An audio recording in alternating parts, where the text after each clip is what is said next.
Blizzard went to hell. So it's been like a week. It wasn't on my bingo card. In fact, I was honestly starting to turn a little bit. I was like, man, they really fulfilled 3 out of 4 of ABK's requests. So I was like, man, they're doing better. They've given the employees the week off. They busted their ass to give them no arbitrations. They gave stuff to contract workers. Like, they were on their way to doing good. And I'm like, you know, maybe. And then the Wall Street Journal posts that Bobby Kotick not only knew this shit was happening, which, listen, if you've ever worked in corporate, you know Bobby knew. From day one, you know the CEO knows. Hello, of course he knew. That's not my problem. We knew he knew. But he stopped people from getting fired from HR. He is a sexual harasser as well. He actually paid people off for that. And my personal favorite, Jen O'Neill, who was promoted with Mike Ibarra. Thank you for spelling it, Rich. I appreciate that. Ibarra.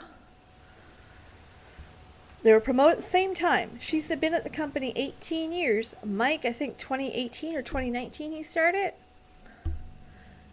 Mike was paid more than Jen. They were promoted to help bring equality to the company, and they paid the man more than the woman. Slimy motherfucker. So yes, I hope the little fucker walks off. I hope they kick him out. And if you guys, again, if you guys had this on your bingo card, please let me know. The shareholders doubled down, saying that under Bobby's leadership, they'll succeed.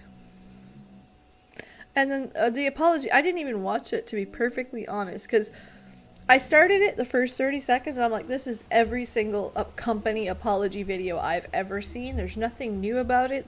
Even the words they use, I have written HR words before, just once. And that's a copy-paste type thing. So let me make this perfectly clear. Fuck Bobby Kotick.